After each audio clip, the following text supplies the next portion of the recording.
Les caractères de Théophraste.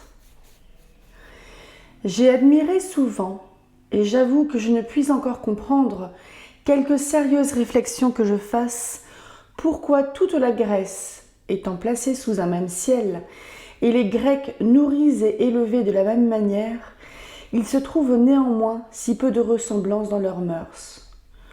Puis donc, mon cher Polyclès, qu'à l'âge de 99 ans, où je me trouve, j'ai assez vécu pour connaître les hommes, que j'ai vus d'ailleurs pendant le cours de ma vie, toutes sortes de personnes et de divers tempéraments, et que je me suis toujours attachée à étudier les hommes vertueux, comme ceux qui n'étaient connus que par leurs vices. Il semble que j'ai dû marquer les caractères des uns et des autres, et ne me pas contenter de peindre les Grecs en général, mais même de toucher ce qui est personnel, et ce que plusieurs d'entre eux paraissent avoir de plus familier. J'espère, mon cher Polyclès, que cet ouvrage sera utile à ceux qui viendront après nous. Il leur tracera des modèles qu'ils pourront suivre. Il leur apprendra à faire le discernement de ceux avec qui ils doivent lier quelque commerce, et dont l'émulation les portera à imiter leur sagesse et leur vertu. Ainsi, je vais entrer en matière. C'est à vous de pénétrer dans mon sens, et d'examiner avec attention si la vérité se trouve dans mes paroles. Et sans faire une plus longue préface, je parlerai d'abord de la dissimulation.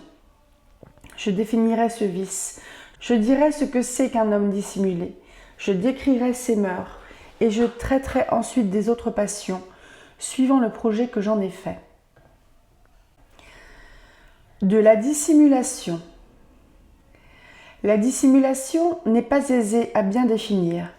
Si l'on se contente d'en faire une simple description, l'on peut dire que c'est un certain art de composer ses paroles et ses actions pour une mauvaise fin. Un homme dissimulé se comporte de cette manière. Il aborde ses ennemis, leur parle et leur fait croire par cette démarche qu'il ne les hait point. Il loue ouvertement et en leur présence ceux à qui il dresse de secrètes embûches, et il s'afflige avec eux s'il leur est arrivé quelque disgrâce. Il semble pardonner les discours offensants que l'on tient. Il récite froidement les plus horribles choses que l'on lui aura dites contre sa réputation. Et il emploie les paroles les plus flatteuses pour adoucir ceux qui se plaignent de lui, et qui sont aigris par les injures qu'ils en ont reçues. S'il arrive que quelqu'un l'aborde avec empressement, il feint des affaires et lui dit de revenir une autre fois. Il cache soigneusement tout ce qu'il fait, et à l'entendre parler, on croirait toujours qu'il délibère. Il ne parle point indifféremment.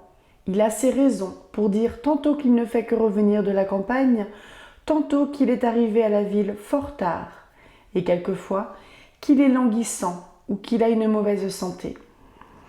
Il dit à celui qui lui emprunte de l'argent à intérêt, ou qui le prie de contribuer de sa part à une somme que ses amis consentent de lui prêter, qu'il ne vend rien, qu'il ne s'est jamais vu si dénué d'argent, pendant qu'il dit aux autres que le commerce va le mieux du monde, quoique, en effet, il ne vende rien.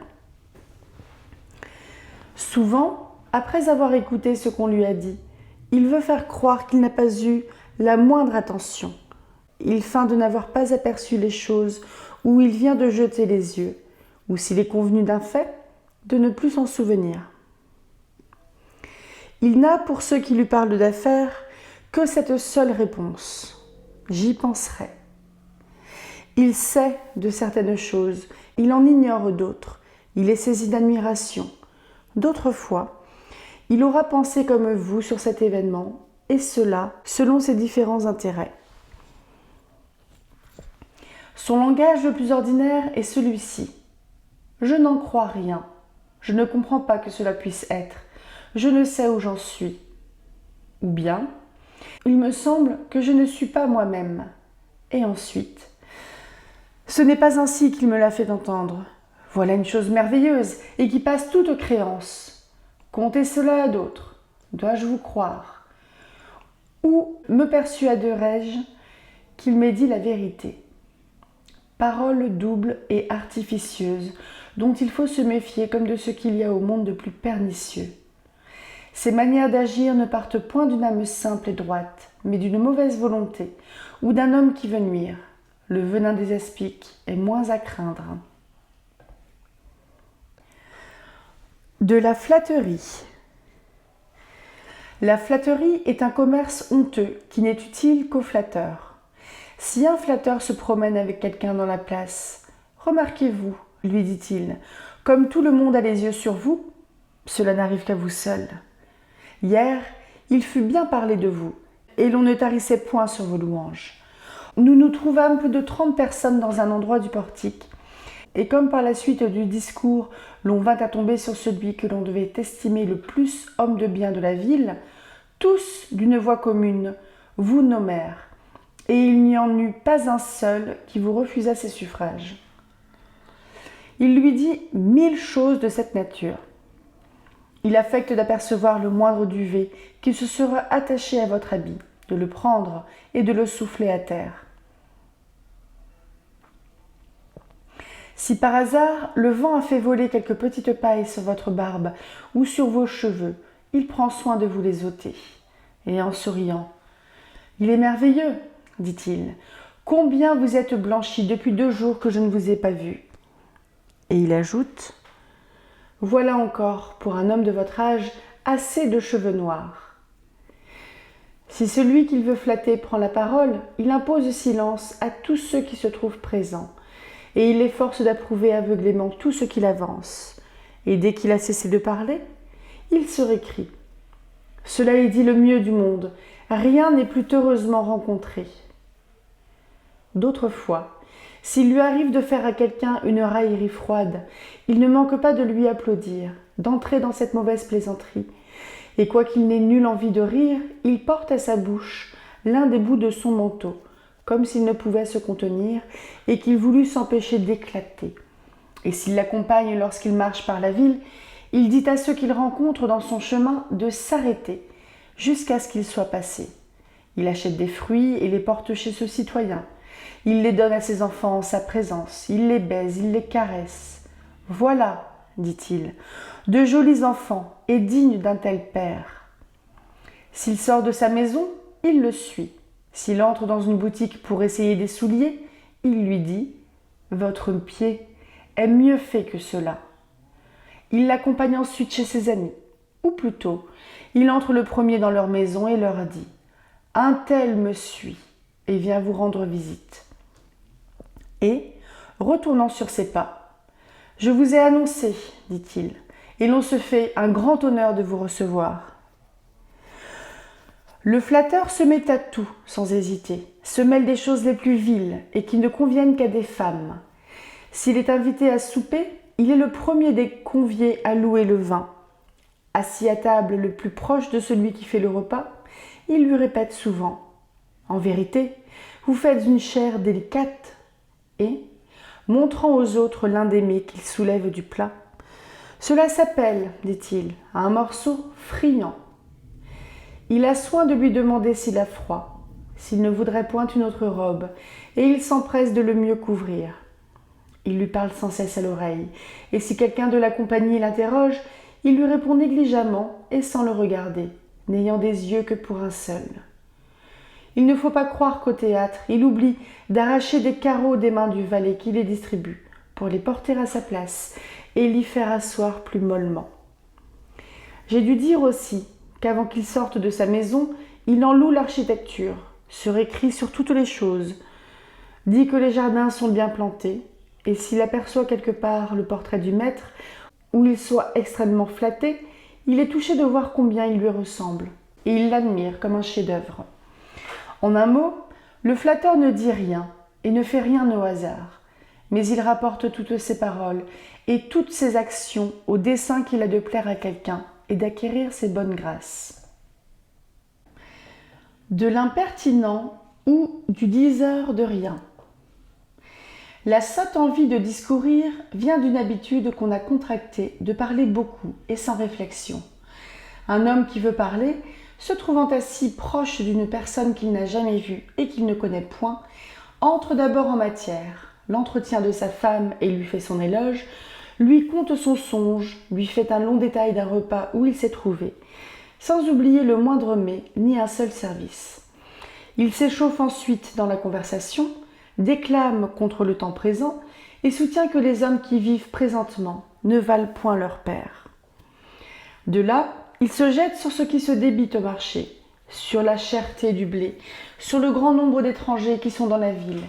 Il dit qu'au printemps, où commencent les bacchanales, la mer devient navigable, qu'un peu de pluie serait utile au bien de la terre et ferait espérer une bonne récolte, qu'il cultivera son champ l'année prochaine et qu'il le mettra en valeur, que le siècle est dur et qu'on a bien de la peine à vivre. Il apprend à cet inconnu que c'est Damip qui a fait brûler la plus belle torche devant l'autel de Cérès à la fête des mystères. Il lui demande combien de colonnes soutiennent le théâtre de la musique, quel est le quantième du mois. Il lui dit qu'il a eu la veille une indigestion, et si cet homme à qui il parle a la patience de l'écouter, il ne partira pas d'auprès de lui. Il lui annoncera comme une chose nouvelle que les mystères se célèbrent dans le mois d'août, les apaturies au mois d'octobre, et à la campagne, dans le mois de décembre, les bacchanales. Il n'y a, avec de si grands causeurs, qu'un parti à prendre, qui est de fuir, si l'on veut du moins éviter la fièvre. Car quel moyen de pouvoir tenir contre des gens qui ne savent pas discerner ni votre loisir, ni le temps de vos affaires. De la rusticité. Il semble que la rusticité n'est autre chose qu'une ignorance grossière des bienséances. L'on voit en effet des gens rustiques et sans réflexion sortir un jour de médecine et se trouver en cet état dans un lieu public parmi le monde. Ne pas faire la différence de l'odeur forte du thym ou de la marjolaine d'avec les parfums les plus délicieux. Être chaussé large et grossièrement. Parler haut et ne pouvoir se réduire à un ton de voix modéré. Ne se pas fier à leurs amis sur les moindres affaires pendant qu'ils s'en entretiennent avec leurs domestiques, jusqu'à rendre compte à leur moindre valet de ce qui aura été dit dans une assemblée publique. On les voit assis, leurs robes relevées jusqu'aux genoux et d'une manière indécente. Il ne leur arrive pas en toute leur vie de rien admirer, ni de paraître surpris des choses les plus extraordinaires que l'on rencontre sur les chemins. Mais si c'est un bœuf, un âne ou un vieux bouc, alors ils s'arrêtent et ne se lassent point de les contempler. Si quelquefois ils entrent dans leur cuisine, ils mangent avidement tout ce qu'ils y trouvent, boivent tout d'une haleine une grande tasse de vin pur. Ils se cachent pour cela de leur servante, avec qui d'ailleurs ils vont au moulin, et entrent dans les plus petits détails du domestique. Ils interrompent leur souper et se lèvent pour donner une poignée d'herbe aux bêtes de charrue qu'ils ont dans leurs étables. Heurte-t-on à leur porte pendant qu'ils dînent, ils sont attentifs et curieux. Vous remarquez toujours, proche de leur table, un gros chien de cour qu'ils appellent à eux, qu'ils empoignent par la gueule en disant « Voilà celui qui garde la place, qui prend soin de la maison et de ceux qui sont dedans. » Ces gens, épineux dans les paiements qu'on leur fait, rebutent un grand nombre de pièces qu'ils croient légères ou qui ne brillent pas assez à leurs yeux et qu'on est obligé de leur changer. Ils sont occupés pendant la nuit d'une charrue, d'un sac, d'une faux, d'une corbeille, et ils rêvent à qui ils ont prêté ces ustensiles, et lorsqu'ils marchent par la ville. « Combien vaut ?» demande-t-il au premier qu'ils rencontrent, « le poisson salé. Les fourrures se vendent-elles bien ? N'est-ce pas aujourd'hui que les jeux nous ramènent une nouvelle lune ?» D'autres fois, ne sachant que dire, ils vous apprennent qu'ils vont se faire raser et qu'ils ne sortent que pour cela. Ce sont ces mêmes personnes que l'on entend chanter dans le bain, qui mettent des clous à leurs souliers et qui, se trouvant tout portés devant la bouque d'Archias, achètent eux-mêmes des viandes salées et les apportent à la main en pleine rue. Du complaisant. Pour faire une définition un peu exacte de cette affectation que quelques-uns ont de plaire à tout le monde, il faut dire que c'est une manière de vivre où l'on cherche beaucoup moins ce qui est vertueux et honnête que ce qui est agréable. Celui qui a cette passion, d'aussi loin qu'il aperçoit un homme dans la pièce, le salue en s'écriant « Voilà ce qu'on appelle un homme de bien ». L'aborde, l'admire sur les moindres choses, le retient avec ses deux mains de peur qu'il ne lui échappe, et après avoir fait quelques pas avec lui, il lui demande avec empressement quel jour on pourra le voir. Et enfin, ne s'en sépare qu'en lui donnant 1000 éloges. Si quelqu'un le choisit pour arbitre dans un procès, il ne doit pas attendre de lui qu'il lui soit plus favorable qu'à son adversaire. Comme il veut plaire à tous deux, il les ménagera également. C'est dans cette vue que, pour se concilier tous les étrangers qui sont dans la ville, il leur dit quelquefois qu'il leur trouve plus de raison et d'équité que dans ses concitoyens. S'il est prié d'un repas, il demande en entrant à celui qui l'a convié où sont ses enfants. Et dès qu'ils paraissent, il se récrie sur la ressemblance qu'ils ont avec leur père et que 2 figues ne se ressemblent pas mieux. Il les fait approcher de lui, il les baise, et les ayant fait asseoir à ses 2 côtés, il badine avec eux. « À qui est, dit-il, la petite bouteille ? À qui est la jolie cognée ?» Il les prend ensuite sur lui et les laisse dormir sur son estomac, quoi qu'il en soit incommodé. Celui enfin qui veut plaire se fait raser souvent, a un fort grand soin de ses dents, change tous les jours d'habit et les quitte presque tout neufs. Il ne sort point en public qu'il ne soit parfumé. On ne le voit guère dans les salles publiques qu'auprès des comptoirs des banquiers, et dans les écoles qu'aux endroits seulement où s'exercent les jeunes gens, et au théâtre, les jours de spectacle, que dans les meilleures places et tout proche des prêteurs. Ces gens encore n'achètent jamais rien pour eux, mais ils envoient à Byzance toutes sortes de bijoux précieux, des chiens de Sparte à Gisique et à Rhodes l'excellent miel du mont Hymette, et ils prennent soin que toute la ville soit informée qu'ils font ces emplettes. Leur maison est toujours remplie de 1000 choses curieuses qui font plaisir à voir, ou que l'on peut donner, comme des singes et des satyres qu'ils savent nourrir, des pigeons de Sicile, des dés qu'ils font faire d'os de chèvre, des fioles pour des parfums, des cannes torses que l'on fait à Sparte, et des tapis de Perse à personnages. Ils ont chez eux jusqu'à un jeu de paume et une arène propre à s'exercer à la lutte. Et s'ils se promènent par la ville et qu'ils rencontrent en leur chemin des philosophes, des sophistes, des escrimeurs ou des musiciens, ils leur offrent leur maison pour s'y exercer chacun dans son art, indifféremment. Ils se trouvent présents à ces exercices et se mêlant avec ceux qui viennent là pour regarder. À qui croyez-vous qu'appartiennent une si belle maison et cette arène si commode ? Vous voyez, ajoute-t-il, en leur montrant quelque homme puissant de la ville, celui qui en est le maître et qui en peut disposer. De l'image d'un coquin. Un coquin est celui à qui les choses les plus honteuses ne coûtent rien à dire ou à faire, qui jure volontiers et fait des serments en justice autant que l'on lui en demande, qui est perdu de réputation, que l'on outrage impunément, qui est un chicaneur de profession, un effronté, et qui se mêle de toutes sortes d'affaires. Un homme de ce caractère entre sans masque dans une danse comique, et même sans être ivre et de sang-froid, il se distingue dans la danse la plus obscène par les postures les plus indécentes. C'est lui qui, dans ces lieux où l'on voit des prestiges, s'ingère de recueillir l'argent de chacun des spectateurs, et qui fait querelle à ceux qui, étant entrés par billets, croient ne devoir rien payer. Il est d'ailleurs de tout métier. Tantôt il tient une taverne, tantôt il est suppôt de quelque lieu infâme, une autre fois partisan. Il n'y a point de sale commerce où il ne soit capable d'entrer. Vous le verrez aujourd'hui crieur public, demain cuisinier ou brelandier. Tout lui est propre. S'il a une mère, il la laisse mourir de faim. Il est sujet au larcin et à se voir traîner par la ville dans une prison, sa demeure ordinaire, et où il passe une partie de sa vie. Ce sont ces sortes de gens que l'on voit se faire entourer du peuple, appeler ceux qui passent et se plaindre à eux avec une voix forte et enrouée, insulter ceux qui les contredisent, les enfants de la presse pour les voir, pendant que les autres, contents de les avoir vus, se dégagent et poursuivent leur chemin sans vouloir les écouter. Mais ces effrontés continuent de parler. Ils disent à celui-ci le commencement d'un fait, quelques mots à cet autre. À peine peut-on tirer d'eux la moindre partie de ce dont il s'agit. Et vous remarquerez qu'ils choisissent pour cela des jours d'assemblée publique où il y a un grand concours de monde, qu'ils se trouvent le témoin de leur insolence. Toujours accablés de procès, que l'on intente contre eux ou qu'ils ont intenté à d'autres, de ceux dont ils se délivrent par de faux serments comme de ceux qui les obligent à comparaître, Ils n'oublient jamais de porter leur boîte dans leur sein et une liasse de papier entre leurs mains.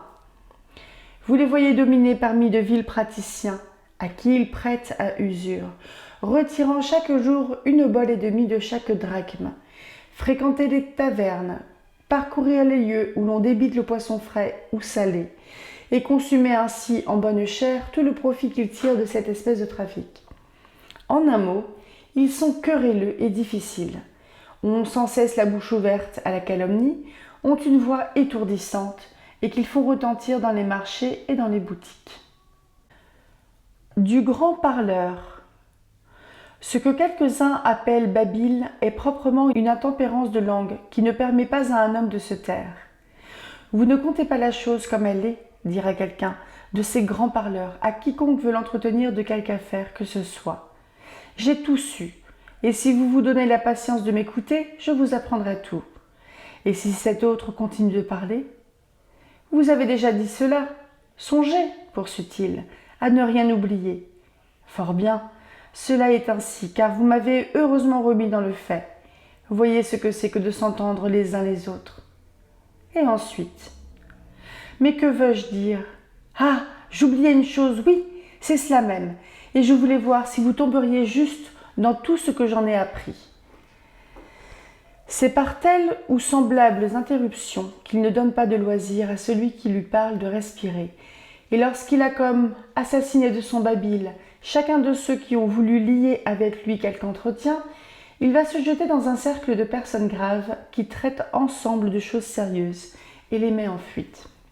De là, il entre dans les écoles publiques et dans les lieux des exercices, où il amuse les maîtres par de vains discours et empêche la jeunesse de profiter de leurs leçons.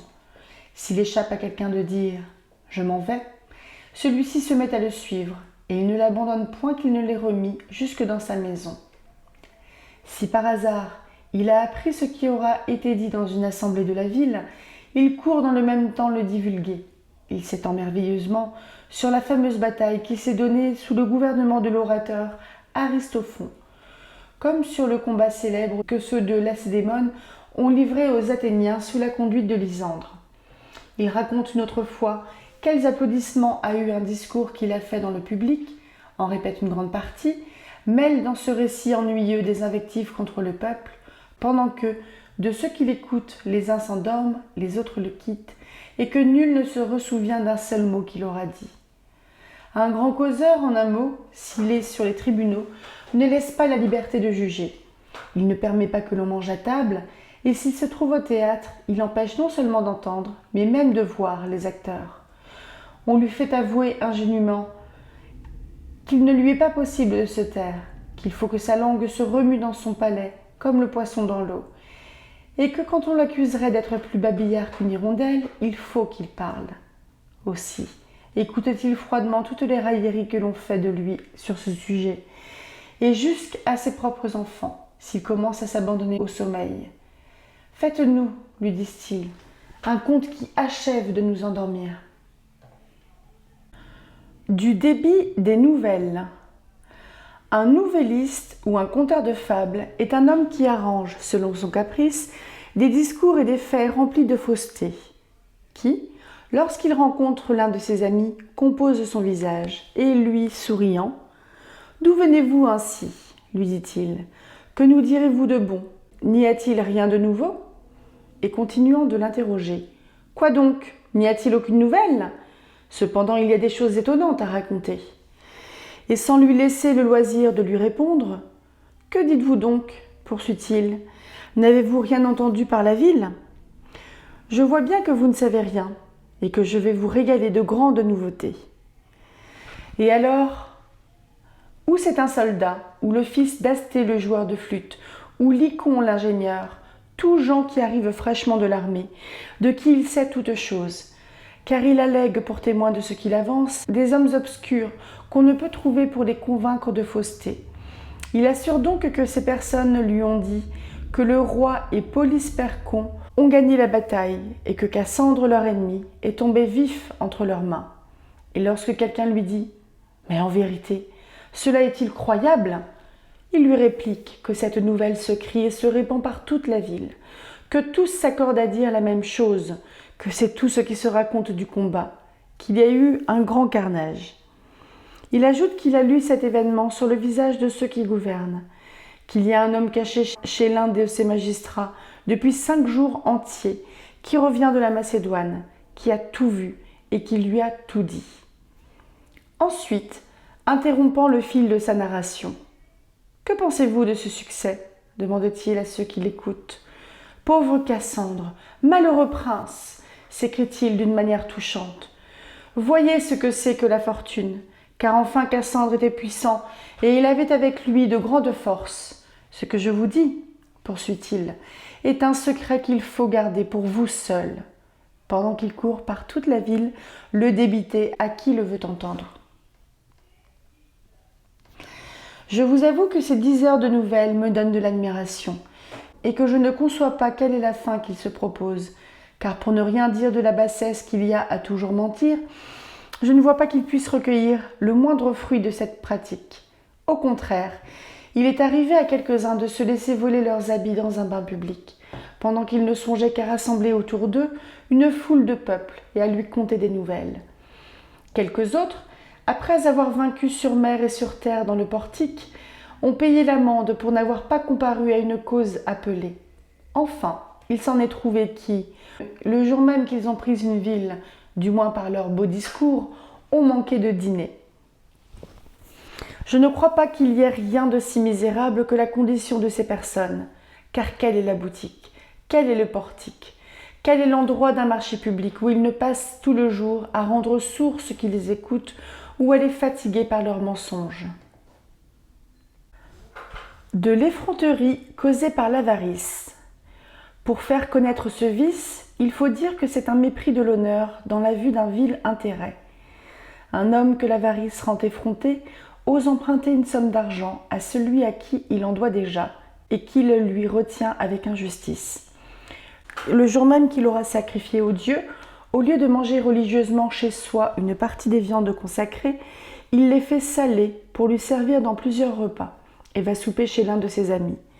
Et là, à table, à la vue de tout le monde, il appelle son valet, qu'il veut encore nourrir aux dépens de son hôte, et lui coupant un morceau de viande qu'il met sur un quartier de pain, « Tenez, mon ami, lui dit-il, faites bonne chère. » Il va lui-même au marché acheter des viandes cuites, et avant de convenir du prix, pour avoir une meilleure composition du marchand, il lui fait ressouvenir qu'il lui a autrefois rendu service.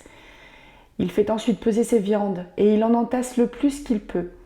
S'il en est empêché par celui qui les lui vend, il jette du moins quelques os dans la balance. Si elle peut contenir tout, il est satisfait. Sinon, il ramasse sur la table des morceaux de rebut, comme pour se dédommager, sourit et s'en va. Une autre fois, sur l'argent qu'il aura reçu de quelques étrangers pour leur louer des places au théâtre, il trouve le secret d'avoir sa place franche au spectacle et d'y envoyer le lendemain ses enfants et leurs précepteurs. Tout lui fait envie. Il veut profiter des bons marchés et demande hardiment au premier venu une chose qu'il ne vient que d'acheter. Se trouve-t-il dans une maison étrangère, il emprunte jusqu'à l'orge et à la paille. Encore faut-il que celui qui les lui prête fasse les frais de les faire emporter chez lui. Cet effronté, en un mot, entre sans payer dans un bain public. Et là, en présence du baigneur, qui crie inutilement contre lui, prenant le premier vase qu'il rencontre, il le plonge dans une cuve d'airain qui est remplie d'eau, se la répand sur tout le corps. « Me voilà lavé, ajoute-t-il, autant que j'en ai besoin, et sans avoir obligation à personne, remet sa robe et disparaît. » De l'épargne sordide. Cette espèce d'avarice est dans les hommes une passion de vouloir ménager les plus petites choses sans aucune fin honnête. C'est dans cet esprit que quelques-uns, recevant tous les mois le loyer de leur maison, ne négligent pas d'aller eux-mêmes demander la moitié d'une obole qui manquait au dernier paiement qu'on leur a fait. Que d'autres, faisant l'effort de donner à manger chez eux, ne sont occupés pendant le repas qu'à compter le nombre de fois que chacun des conviés demande à boire. Ce sont eux encore, dont la portion des prémices des viandes que l'on envoie sur l'autel de Diane est toujours la plus petite. Ils apprécient les choses au-dessous de ce qu'elles valent, et de quelque bon marché qu'un autre, en leur rendant compte, veuille se prévaloir, Ils lui soutiennent toujours qu'il a acheté trop cher. Implacable à l'égard d'un valet qui aura laissé tomber un pot de terre ou cassé par malheur quelques vases d'argile, ils lui déduisent cette perte sur sa nourriture. Mais si leurs femmes ont perdu seulement un denier, il faut alors renverser toute une maison, déranger les lits, transporter des coffres et chercher dans les recoins les plus cachés. Lorsqu'ils vendent, ils n'ont que cette unique chose en vue, qu'il n'y ait qu'à perdre pour celui qui achète. Il n'est permis à personne de cueillir une figue dans leur jardin, de passer au travers de leur champ, de ramasser une petite branche de palmier ou quelques olives qui seront tombées de l'arbre. Ils vont tous les jours se promener sur leur terre, en remarquent les bornes, voient si l'on n'y a rien changé et si elles sont toujours les mêmes. Ils tirent intérêt de l'intérêt, et ce n'est qu'à cette condition qu'ils donnent du temps à leurs créanciers. S'ils ont invité à dîner quelques-uns de leurs amis, et qui ne sont que des personnes du peuple, ils ne feignent point de leur faire servir un simple hachis, et on les a vus souvent aller eux-mêmes au marché pour ces repas, y trouver tout trop cher, et en revenir sans rien acheter. Ne prenez pas l'habitude, disent-ils à leurs femmes, de prêter votre sel, votre orge, votre farine, ni même du cumin, de la marjolaine, des gâteaux pour l'autel, du coton, de la laine, car ces petits détails ne laissent pas de monter, à la fin d'une année, à une grosse somme. Ces avares, en un mot, ont des trousseaux de clés rouillées dont ils ne se servent point, des cassettes où leur argent est en dépôt, qu'ils n'ouvrent jamais, et qu'ils laissent moisir dans un coin de leur cabinet. Ils portent des habits qui leur sont trop courts et trop étroits. Les plus petites fioles contiennent plus d'huile qu'il n'en faut pour les oindre. Ils ont la tête rasée jusqu'au cuir, se déchaussent vers le milieu du jour pour épargner leurs souliers, vont trouver les foulons pour obtenir d'eux de ne pas épargner la craie dans la laine qu'ils leur ont donné à préparer, afin, disent-ils, que leur étoffe se tache moins. De l'impudent ou de celui qui ne rougit de rien. L'impudence est facile à définir. Il suffit de dire que c'est une profession ouverte d'une plaisanterie outrée, comme ce qu'il y a de plus honteux et de plus contraire à la bienséance. Celui-là, par exemple, est impudent, qui, voyant venir vers lui une femme de condition, feint dans ce moment quelques besoins pour avoir occasion de se montrer à elle d'une manière déshonnête, qui se plaît à battre des mains au théâtre lorsque tout le monde se tait, ou y siffler les acteurs que les autres voient et écoutent avec plaisir, qui, couché sur le dos, pendant que toute l'assemblée garde un profond silence, fait entendre de sales hoquets qui obligent les spectateurs de tourner la tête et d'interrompre leur attention.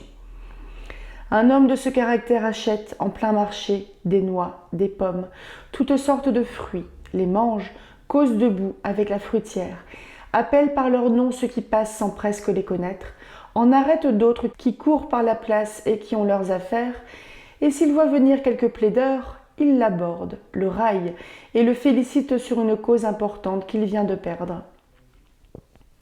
Il va lui-même choisir de la viande et louer pour un souper des femmes qui jouent de la flûte, et, montrant à ceux qu'il rencontre ce qu'il vient d'acheter, il les convie en riant d'en venir manger.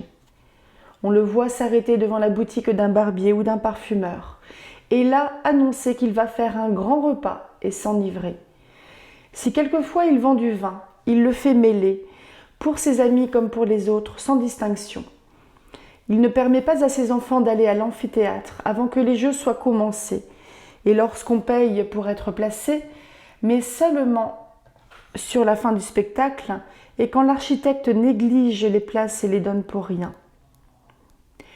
Étant envoyé avec quelques autres citoyens en ambassade, il laisse chez soi la somme que le public lui a donnée pour faire les frais de son voyage, et emprunte de l'argent de ses collègues. Sa coutume alors est de charger son valet de fardeaux au-delà de ce qu'il peut porter, et de lui retrancher cependant de son ordinaire. Et comme il arrive souvent que l'on fait dans les villes des présents aux ambassadeurs, il demande sa part pour la vendre.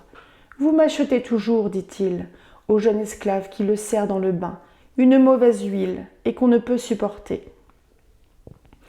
Il se sert ensuite de l'huile d'un autre et en épargne la sienne.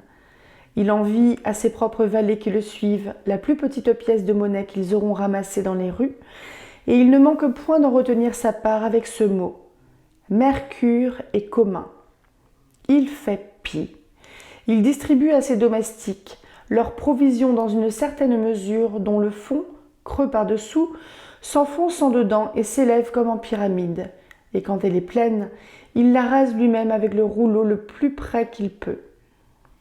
De même, s'il paye à quelqu'un 30 mines qu'il lui doit, il fait si bien qu'il y manque 4 drachmes dont il profite. Mais dans ces grands repas où il faut traiter toute une tribu, il fait recueillir par ceux de ses domestiques qui ont soin de la table le reste des viandes qui ont été servies. Pour lui en rendre compte, il serait fâché de leur laisser une rave à demi mangée. Du contretemps. Cette ignorance du temps et de l'occasion est une manière d'aborder les gens ou d'agir avec eux toujours incommode et embarrassante. Un moyen est celui qui choisit le moment que son ami est accablé de ses propres affaires pour lui parler des siennes, qui va souper chez sa maîtresse le soir même qu'elle a la fièvre, qui, voyant que quelqu'un vient d'être condamné en justice, de payer pour un autre pour qui il s'est obligé, le prie néanmoins de répondre pour lui, qui comparaît pour servir de témoin dans un procès que l'on vient de juger, qui prend le temps des noces où il est invité pour se déchaîner contre les femmes, qui entraîne à la promenade des gens à peine arrivés d'un long voyage et qui n'aspirent qu'à se reposer, fort capable d'amener des marchands pour offrir d'une chose plus qu'elle ne vaut après qu'elle est vendue, de se lever au milieu d'une assemblée pour reprendre un fait dès ses commencements et en instruire à fond ceux qui en ont les oreilles rebattues et qui le savent mieux que lui, souvent empressé pour engager dans une affaire des personnes qui, ne l'affectionnant point, n'ose pourtant refuser d'y entrer. S'il arrive que quelqu'un dans la ville doive faire un festin après avoir sacrifié, il va lui demander une portion des viandes qu'il a préparées. Une autre fois, s'il voit qu'un maître châtie devant lui son esclave, « J'ai perdu, dit-il, un des miens dans une pareille occasion. Je le fis fouetter. Il se désespéra et s'alla pendre. » Enfin, il n'est propre qu'à commettre de nouveau 2 personnes qui veulent s'accommoder, s'ils l'ont fait arbitre de leurs différends. C'est encore une action qui lui convient fort que d'aller prendre au milieu du repas, pour danser, un homme qui est de sang-froid et qui n'a bu que modérément. De l'air empressé. Il semble que le trop grand empressement est une recherche importune, ou une vaine affectation de marquer aux autres de la bienveillance par ses paroles et par toute sa conduite. Les manières d'un homme empressé sont de prendre sur soi l'événement d'une affaire qui est au-dessus de ses forces et dont il ne saurait sortir avec honneur, et dans une chose que toute une assemblée juge raisonnable et où il ne se trouve pas la moindre difficulté, d'insister longtemps sur une légère circonstance pour être ensuite de l'avis des autres, de faire beaucoup plus apporter de vin dans un repas qu'on ne peut boire, d'entrer dans une querelle où il se trouve présent, d'une manière à l'échauffer davantage. Rien n'est aussi plus ordinaire que de le voir s'offrir à servir de guide dans un chemin détourné qu'il ne connaît pas et dont il ne peut ensuite trouver l'issue. Venir vers son général et lui demander quand il doit ranger son armée en bataille, quel jour il faudra combattre, et s'il n'a point d'ordre à lui donner pour le lendemain. Une autre fois, s'approcher de son père. « Ma mère, lui dit-il mystérieusement, vient de se coucher et ne commence qu'à s'endormir. » S'il entre enfin dans la chambre d'un malade à qui son médecin a défendu le vin, dire qu'on peut essayer, s'il ne lui fera point de mal, et le soutenir doucement pour lui en faire prendre. S'il apprend qu'une femme soit morte dans la ville, il s'ingère de faire son épitaphe. Il y fait graver son nom, celui de son mari, de son père, de sa mère, son pays, son origine, avec cet éloge. Ils avaient tous de la vertu. S'il est quelquefois obligé de jurer devant des juges qui exigent son serment, ce n'est pas, dit-il, en perçant la foule pour paraître à l'audience, la première fois que cela m'est arrivé. De la stupidité. La stupidité est en nous une pesanteur d'esprit qui accompagne nos actions et nos discours, Un homme stupide, ayant lui-même calculé avec des jetons une certaine somme, demande à ceux qui le regardent faire à quoi elle se monte. S'il est obligé de paraître dans un jour prescrit devant ses juges pour se défendre dans un procès qu'on lui fait, il l'oublie entièrement et part pour la campagne. S'il s'endort à un spectacle, et il ne se réveille que longtemps après qu'il est fini et que le peuple s'est retiré. Après s'être rempli de viande le soir, il se lève la nuit pour une indigestion, va dans la rue se soulager, où il est mordu d'un chien du voisinage. Il cherche ce qu'on vient de lui donner, et qu'il a lui-même mis dans quelque endroit, où souvent il ne peut le retrouver. Lorsqu'on l'avertit de la mort de l'un de ses amis afin qu'il assiste à ses funérailles, il s'attriste, il pleure, il se désespère, et prenant une façon de parler pour une autre, « à la bonne heure », ajoute-t-il, ou pareille sottise. Cette précaution qu'ont les personnes sages de ne pas donner sans témoin de l'argent à leurs créanciers, il l'a pour en recevoir de ses débiteurs. On le voit quereller son valet dans le plus grand froid de l'hiver pour ne lui avoir pas acheté des concombres. S'il s'avise un jour de faire exercer ses enfants à la lutte ou à la course, il ne leur permet pas de se retirer, qu'ils ne soient tout en sueur et hors d'haleine. Il va cueillir lui-même des lentilles, les fait cuire, et oubliant qu'il y a mis du sel, il les sale une seconde fois, de sorte que personne n'en peut goûter. Dans le temps d'une pluie incommode, et dont tout le monde se plaint, il lui échappera de dire que l'eau du ciel est une chose délicieuse. Et si on lui demande par hasard combien il a vu emporter de morts par la porte sacrée, « Autant, répond-il, pensant peut-être à de l'argent ou à des grains, que je voudrais que vous et moi en puissions avoir. » De la brutalité. La brutalité est une certaine dureté, et j'ose dire une férocité, qui se rencontre dans nos manières d'agir et qui passe même jusqu'à nos paroles. Si vous demandez à un homme brutal « Qu'est devenu un tel ?» il vous répond durement « Ne me rompez point la tête ». Si vous le saluez, il ne vous fait pas l'honneur de vous rendre le salut. Si quelquefois il met en vente une chose qui lui appartient, il est inutile de lui demander le prix, il ne vous écoute pas. Mais il dit fièrement à celui qui la marchande « Qui trouvez-vous à dire ?» Il se moque de la piété de ceux qui envoient leurs offrandes dans les temples au jour d'une grande célébrité. Si leurs prières, dit-il, vont jusqu'au Dieu, et s'ils en obtiennent les biens qu'ils souhaitent, l'on peut dire qu'ils les ont bien payés, et que ce n'est pas un présent du ciel. Il est inexorable à celui qui, sans dessein, l'aura poussé légèrement ou lui aura marché sur le pied. C'est une faute qu'il ne pardonne pas. La première chose qu'il dit à un ami qui lui emprunte quelque argent, c'est qu'il ne lui en prêtera point. Il va le trouver ensuite et le lui donne de mauvaise grâce, ajoutant qu'il le compte perdu. Il ne lui arrive jamais de se heurter à une pierre qu'il rencontre en son chemin, sans lui donner de grandes malédictions. Il ne daigne pas attendre personne, et si l'on diffère un moment à se rendre au lieu dont l'on est convenu avec lui, il se retire. Il se distingue toujours par une grande singularité. Il ne veut ni chanter à son tour, ni réciter dans un repas, ni même danser avec les autres. En un mot, on ne le voit guère dans les temples importuner les dieux et leur faire des vœux ou des sacrifices. De la superstition. La superstition semble n'être autre chose qu'une crainte mal réglée de la divinité. Un homme superstitieux, après avoir lavé ses mains et s'être purifié avec de l'eau lustrale, sort du temple et se promène une grande partie du jour avec une feuille de laurier dans sa bouche. S'il voit une belette, il s'arrête tout court et il ne continue pas de marcher que quelqu'un n'ait passé avant lui, par le même endroit que cet animal a traversé, ou qu'il n'ait jeté lui-même 3 petites pierres dans le chemin, comme pour éloigner de lui ce mauvais présage.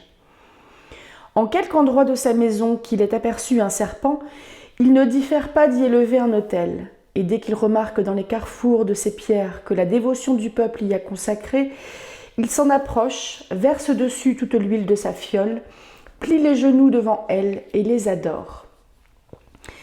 Si un rat lui a rongé un sac de farine, il court au devin, qui ne lui manque pas de lui enjoindre d'y faire mettre une... Mais bien loin d'être satisfait de sa réponse, Effrayé d'une aventure si extraordinaire, il n'ose plus se servir de son sac et s'en défait. Son faible encore est de purifier sans fin la maison qu'il habite, d'éviter de s'asseoir sur un tombeau, comme d'assister à des funérailles, ou d'entrer dans la chambre d'une femme qui est en couche. Et lorsqu'il lui arrive d'avoir pendant son sommeil quelques visions, il va trouver les interprètes des songes, les devins et les augures, pour savoir d'eux à quel dieu ou à quelle déesse il doit sacrifier. Il est fort exact à visiter, sur la fin de chaque mois, les prêtres d'Orphée pour se faire initier dans ces mystères. Il y mène sa femme, ou si elle s'en excuse par d'autres soins, il y fait conduire ses enfants par une nourrice. Lorsqu'il marche par la ville, il ne manque guère de se laver toute la tête avec l'eau des fontaines qui sont dans les places. Quelquefois, il a recours à des prêtresses qui le purifient d'une autre manière, en liant et étendant autour de son corps un petit chien ou de la squille. Enfin, s'il voit un homme frappé d'épilepsie, saisi d'horreur, il crache dans son propre sein, comme pour rejeter le malheur de cette rencontre. De l'esprit chagrin. L'esprit chagrin fait que l'on n'est jamais content de personne et que l'on fait aux autres 1000 plaintes sans fondement. Si quelqu'un fait un festin et qu'il se souvienne d'envoyer un plat à un homme de cette humeur, il ne reçoit de lui pour tout remerciement que le reproche d'avoir été oublié. « Je n'étais pas digne, dit cet esprit querelleux, de boire de son vin, ni de manger à sa table. » Tout lui est suspect, jusqu'aux caresses que lui fait sa maîtresse. « Je doute fort, lui dit-il, que vous soyez sincère et que toutes ces démonstrations d'amitié partent du cœur. » Après une grande sécheresse venant à pleuvoir, comme il ne peut se plaindre de la pluie, il s'en prend au ciel de ce qu'elle n'a pas commencé plus tôt. Si le hasard lui fait voir une bourse dans son chemin, il s'incline. Il y a des gens, ajoute-t-il, qui ont du bonheur. Pour moi, je n'ai jamais eu celui de trouver un trésor. Une autre fois, ayant envie d'un esclave, il prie instamment celui à qui il appartient d'y mettre le prix. Et dès que celui-ci, vaincu par ses importunités, le lui a vendu, il se repent de l'avoir acheté. « Ne suis-je pas trompé ?» demande-t-il. « Et exigerait-on si peu d'une chose qui serait sans défaut ?» À ceux qui lui font les compliments ordinaires sur la naissance d'un fils et sur l'augmentation de sa famille. « Ajoutez, leur dit-il, pour ne rien oublier, sur ce que mon bien est diminué de la moitié. » Un homme chagrin, après avoir eu de ses juges ce qu'il demandait, et l'avoir emporté tout d'une voix sur son adversaire, se plaint encore de celui qui a écrit ou parlé pour lui, de ce qu'il n'a pas touché les meilleurs moyens de sa cause. Et lorsque ses amis ont fait ensemble une certaine somme pour le secourir dans un besoin pressant, si quelqu'un l'en félicite et le convie à mieux espérer de la fortune, « Comment, lui répond-il, puis-je être sensible à la moindre joie quand je pense que je dois rendre cet argent à chacun de ceux qui me l'ont prêté et n'être pas encore quitte envers eux de la reconnaissance de leurs bienfaits. » De la défiance. L'esprit de défiance nous fait croire que tout le monde est capable de nous tromper. Un homme défiant, par exemple, s'il envoie au marché l'un de ses domestiques pour y acheter des provisions, il fait suivre par un autre qui doit lui rapporter fidèlement combien elles ont coûté. Si quelquefois il porte de l'argent sur soi dans un voyage, il le calcule à chaque stade qu'il fait, pour voir s'il a son compte. Une autre fois, étant couché avec sa femme, il lui demande si elle a remarqué que son coffre-fort fut bien fermé, si sa cassette est toujours scellée, et si on a eu soin de bien fermer la porte du vestibule. Et bien qu'elle assure que tout est en bon état, l'inquiétude le prend. Il se lève du lit, va en chemise et les pieds nus, avec la lampe qui brûle dans sa chambre, visiter lui-même tous les endroits de sa maison. Et ce n'est qu'avec beaucoup de peine qu'il s'endort après cette recherche. Il mène avec lui des témoins quand il va demander ses arrérages, afin qu'il ne prenne pas un jour envie à ses débiteurs de lui dénier sa dette. Ce n'est point chez le foulon qui passe, pour le meilleur ouvrier qu'il envoie teindre sa robe, mais chez celui qui consent de ne point la recevoir sans donner caution. Si quelqu'un se hasarde de lui emprunter quelques vases, il les lui refuse souvent, ou s'il les accorde, il ne les laisse pas enlever qu'ils ne soient pesés. Il fait suivre celui qui les emporte et envoie dès le lendemain prier qu'on les lui renvoie. A-t-il un esclave qui l'affectionne et qui l'accompagne dans la ville? Il le fait marcher devant lui, de peur que s'il le perdait de vue, il ne lui échappât et ne prît la fuite. À un homme qui, emportant de chez lui quelque chose que ce soit, lui dirait « Estimez cela et mettez-le sur mon compte », il répondrait qu'il faut le laisser où on l'a pris et qu'il a d'autres affaires que celle de courir après son argent. D'un vilain homme. Ce caractère suppose toujours dans un homme une extrême malpropreté et une négligence pour sa personne qui passe dans l'excès et qui blesse ceux qui s'en aperçoivent. Vous le verrez quelquefois tout couvert de lèpre, avec des ongles longs et malpropres, ne pas laisser de se mêler parmi le monde, et croire en être quitte pour dire que c'est une maladie de famille, et que son père et son aïeul y étaient sujets. Il a aux jambes des ulcères, on lui voit aux mains des poireaux et d'autres saletés, qu'il néglige de faire guérir.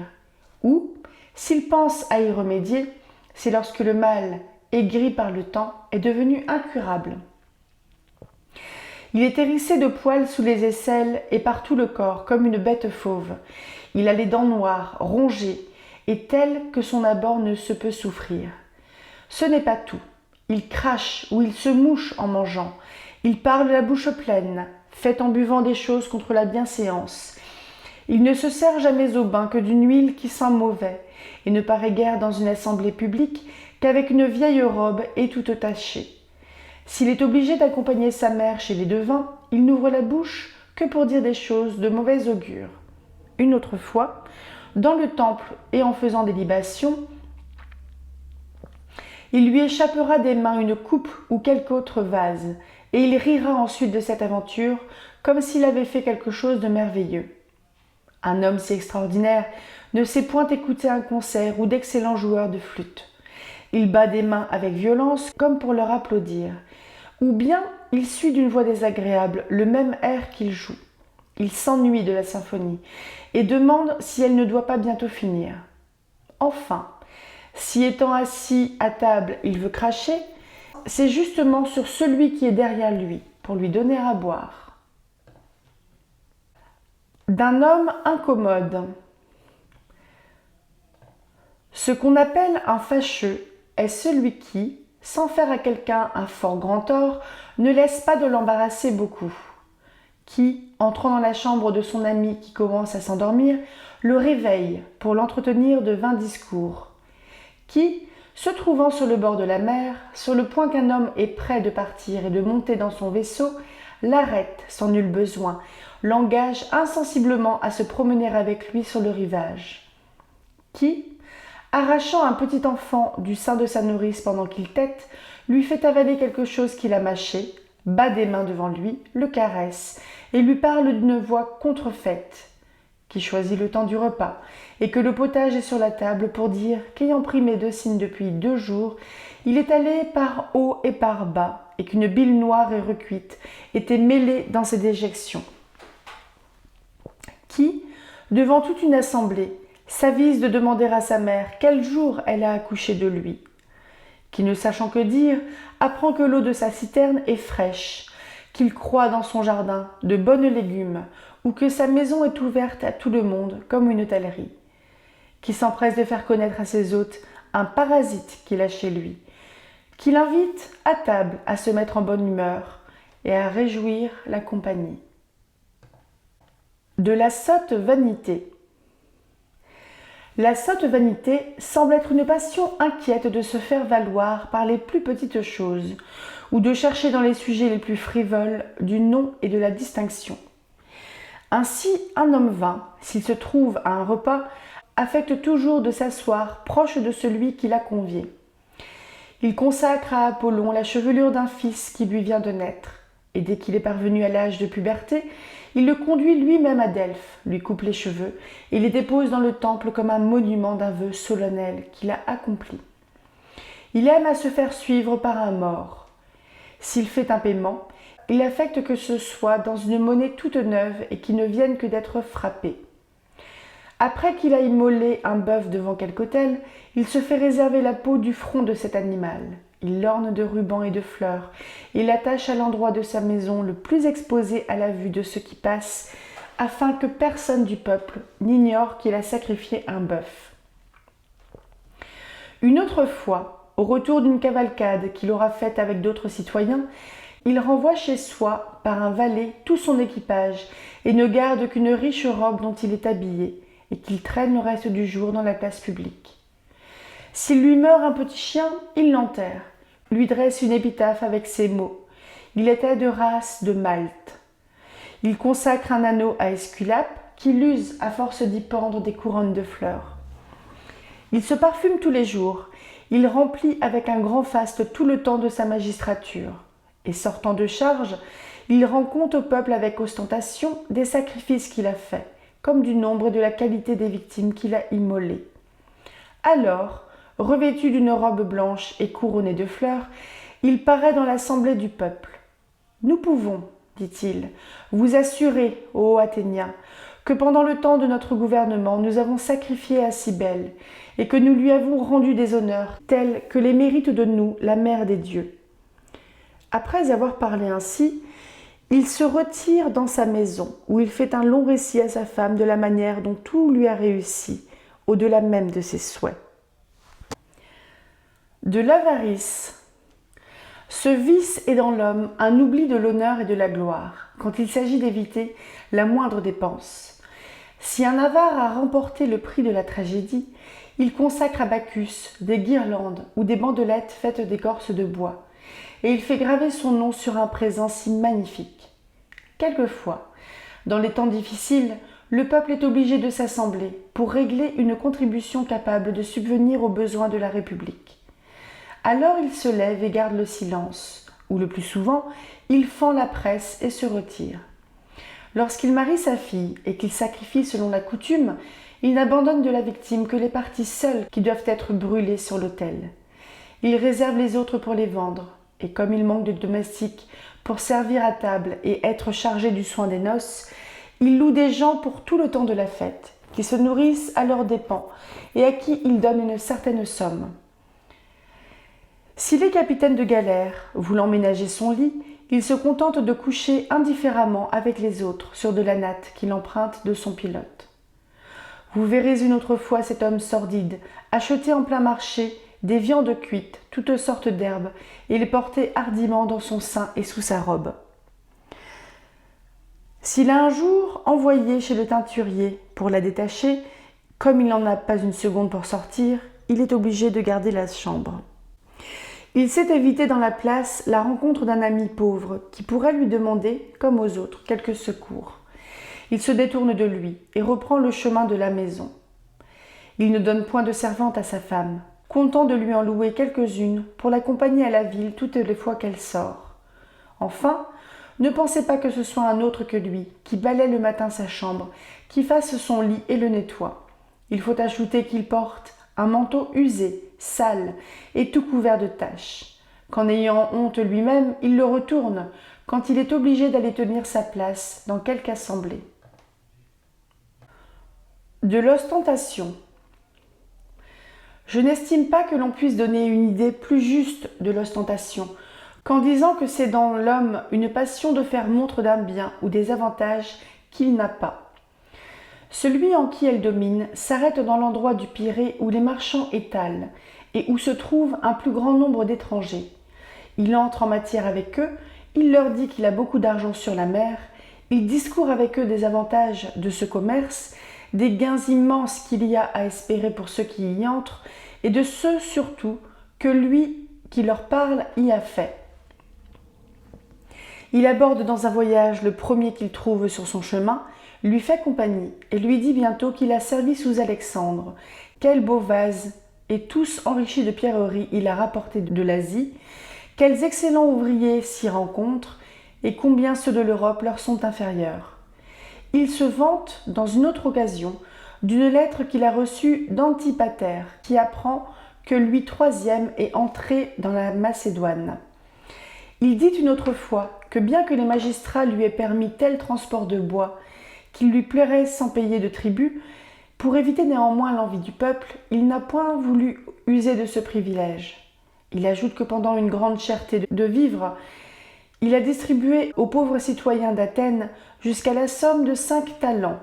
Et s'il parle à des gens qu'il ne connaît point et dont il n'est pas mieux connu, il leur fait prendre des jetons, compter le nombre de ceux à qui il a fait ses largesses, et quoiqu'il monte à plus de 600 personnes, il leur donne à tous des noms convenables. Et après avoir supputé les sommes particulières qu'il a données à chacun d'eux, il se trouve qu'il en résulte le double de ce qu'il pensait, et que 10 talents y sont employés. Sans compter, poursuit-il, les galères que j'ai armées à mes dépens, les charges publiques que j'ai exercées à mes frais et sans récompense. Cet homme fastueux va chez un fameux marchand de chevaux, fait sortir de l'écurie les plus beaux et les meilleurs, fait ses offres, comme s'il voulait les acheter. De même, il visite les foires les plus célèbres, entre sous les tentes des marchands, se fait déployer une riche robe et qui vaut jusqu'à 2 talents. Il sort en querellant son valet de ce qu'il ose le suivre sans porter de l'or sur lui pour les besoins où l'on se trouve. Enfin, s'il habite une maison dont il paye le loyer, il dit hardiment à quelqu'un qu'il ignore que c'est une maison de famille et qu'il l'a héritée de son père, mais qu'il veut s'en défaire, seulement parce qu'elle est trop petite pour le grand nombre d'étrangers qu'il retire chez lui. De l'orgueil. Il faut définir l'orgueil, une passion qui fait que de tout ce qui est au monde, l'on estime que soi. Un homme fier et superbe n'écoute pas celui qui l'aborde dans la place pour lui parler de quelque affaire, mais sans s'arrêter et se faisant suivre quelque temps, il lui dit enfin qu'on peut le voir après son souper. Si l'on a reçu de lui le moindre bienfait, il ne veut pas qu'on en perde jamais le souvenir. Il le reprochera en pleine rue, à la vue de tout le monde. N'attendez pas de lui qu'en quelque endroit qu'il vous rencontre, il s'approche de vous et qu'il vous parle le premier. De même, au lieu d'expédier sur le champ des marchands ou des ouvriers, il ne feint point de les renvoyer au lendemain matin et à l'heure de son lever. Vous le voyez marcher dans les rues de la ville, la tête baissée, sans daigner parler à personne de ceux qui vont et viennent. S'il se familiarise quelquefois jusqu'à inviter ses amis à un repas, il prétexte des raisons pour ne pas se mettre à table et manger avec eux, et il charge ses principaux domestiques du soin de les régaler. Il ne lui arrive point de rendre visite à personne, sans prendre la précaution d'envoyer quelqu'un des siens pour avertir qu'il va venir. On ne le voit point chez lui lorsqu'il mange ou qu'il se parfume. Il ne se donne pas la peine de régler lui-même des parties, mais il dit négligemment à un valet de les calculer, de les arrêter et les passer à compte. Il ne sait point écrire dans une lettre « Je vous prie de me faire ce plaisir ou de me rendre ce service ». Mais j'entends que cela soit ainsi. J'envoie un homme vers vous pour recevoir une telle chose. Je ne veux pas que l'affaire se passe autrement. Faites ce que je vous dis promptement et sans différer. Voilà son style. De la peur ou du défaut de courage. Cette crainte est un mouvement de l'âme qui s'ébranle ou qui cède en vue d'un péril vrai ou imaginaire, et l'homme timide est celui dont je vais faire la peinture. S'il lui arrive d'être sur la mer et s'il aperçoit de loin des dunes ou des promontoires, la peur lui fait croire que c'est le débris de quelques vaisseaux qui ont fait naufrage sur cette côte. Aussi tremble-t-il au moindre flot qui s'élève, et il s'informe avec soin si tous ceux qui naviguent avec lui sont initiés. S'il vient à remarquer que le pilote fait une nouvelle manœuvre, ou semble se détourner comme pour éviter un écueil, il l'interroge. Il lui demande avec inquiétude s'il ne croit pas s'être écarté de sa route, s'il tient toujours la haute mer, et si les dieux sont propices. Après cela, il se met à raconter une vision qu'il a eue pendant la nuit, dont il est encore tout épouvanté, et qu'il prend pour un mauvais présage. Ensuite, ses frayeurs venant à croître, il se déshabille et ôte jusqu'à sa chemise pour pouvoir mieux se sauver à la nage, et avec cette précaution, il ne se laisse pas de prier les nautonniers de le mettre à terre. Que si cet homme faible, dans une expédition militaire où il s'est engagé, entend dire que les ennemis sont proches, Il appelle ses compagnons de guerre, observe leur contenance sur ce bruit qui court, leur dit qu'il est sans fondement, et que les coureurs n'ont pu discerner si ceux qu'ils ont découverts à la campagne sont amis ou ennemis. Mais si l'on n'en peut plus douter par les clameurs que l'on entend, et s'il a vu lui-même de loin le commencement du combat, et que quelques hommes aient paru tomber à ses yeux, alors, feignant que la précipitation et le tumulte lui ont fait oublier ses armes, il court les quérir dans sa tente, où il cache son épée sous le chevet de son lit, et emploie beaucoup de temps à la chercher, pendant que d'un autre côté, son valet va par ses ordres savoir des nouvelles des ennemis, observer quelle route ils ont prise, et où en sont les affaires. Et dès qu'il voit apporter au champ quelqu'un tout sanglant d'une blessure qu'il a reçue, il accourt vers lui, le console et l'encourage, étanche le sang qui coule de sa plaie, chasse les mouches qui l'importunent, ne lui refuse aucun secours et se mêle de tout, excepté de combattre. Si pendant le temps qu'il est dans la chambre du malade, qu'il ne perd pas de vue, il entend la trompette qui sonne la charge, « Ah !» dit-il avec imprécation, « puisses-tu être pendu, maudit sonneur qui corne incessamment, et fais un bruit enragé qui empêche ce pauvre homme de dormir. » Il arrive même que tout plein d'un sang qui n'est pas le sien, mais qui a rejailli sur lui de la plaie du blessé, il fait accroire à ceux qui reviennent du combat qu'il a couru un grand risque de sa vie pour sauver celle de son ami. Il conduit vers lui ceux qui y prennent intérêt, ou comme ses parents, ou parce qu'ils sont d'un même pays, et là, il ne rougit pas de leur raconter quand et de quelle manière il a tiré cet homme des ennemis et l'a apporté dans sa tente. Des grands d'une république. La plus grande passion de ceux qui ont les premières places dans un État populaire n'est pas le désir du gain ou de l'accroissement de leurs revenus, mais une impatience de s'agrandir et de se fonder, s'il se pouvait, une souveraine puissance sur celle du peuple. S'il s'est assemblé pour délibérer à qui des citoyens il donnera la commission d'aider de ses soins le premier magistrat dans la conduite d'une fête ou d'un spectacle, cet homme ambitieux, et tel que je viens de le définir, se lève, demande cet emploi et proteste que nul autre ne peut si bien s'en acquitter. Il n'approuve point la domination de plusieurs, et de tous les vers d'Homère, il n'a retenu que celui-ci. Les peuples sont heureux quand un seul les gouverne. Son langage le plus ordinaire est tel : retirons-nous de cette multitude qui nous environne, tenons ensemble un conseil particulier où le peuple ne soit point admis. Essayons même de lui fermer le chemin à la magistrature. Et s'il se laisse prévenir contre une personne d'une condition privée, de qui il croit avoir reçu quelque injure, cela, dit-il, ne se peut souffrir, et il faut que lui ou moi abandonnions la ville. Vous le voyez se promener dans la place, sur le milieu du jour, avec les ongles propres, la barbe et les cheveux en bon ordre, repousser fièrement ce qui se trouve sur ses pas, dire avec chagrin au premier qu'il rencontre que la ville est un lieu où il n'y a plus moyen de vivre, qu'il ne peut plus tenir contre l'horrible foule des plaideurs, ni supporter plus longtemps les longueurs, les crieries et les mensonges des avocats. Qu'il commence à avoir honte de se trouver assis dans une assemblée publique ou sur les tribunaux auprès d'un homme mal habillé, sale et qui dégoûte, et qu'il n'y a pas un seul de ces orateurs dévoués au peuple qui ne lui soit insupportable. Il ajoute que c'est Thésée qu'on peut appeler le premier auteur de tous ces mots, et il fait de pareils discours aux étrangers qui arrivent dans la ville comme à ceux avec qui il sympathise de mœurs et de sentiments. D'une tardive instruction. Il s'agit de décrire quelques inconvénients où tombent ceux qui, ayant méprisé dans leur jeunesse les sciences et les exercices, veulent réparer cette négligence dans un âge avancé par un travail souvent inutile. Ainsi, un vieillard de 60 ans s'avise d'apprendre des vers par cœur et de les réciter à table dans un festin, où, la mémoire venant à lui manquer, il a la confusion de demeurer court. Une autre fois, il apprend de son propre fils les évolutions qu'il faut faire dans les rangs à droite ou à gauche, le maniement des armes et quel est l'usage à la guerre de la lance et du bouclier. S'il monte un cheval que l'on lui a prêté, il le presse de l'éperon, veut le manier, et lui faisant faire des voltes ou des caracoles, il tombe lourdement et se casse la tête.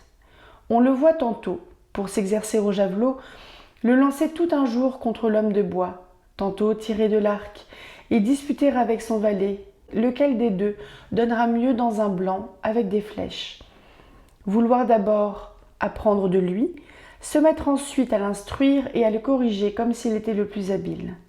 Enfin, se voyant tout nu au sortir d'un bain, il imite les postures d'un lutteur, et par le défaut d'habitude, il les fait de mauvaise grâce et il s'agite d'une manière ridicule.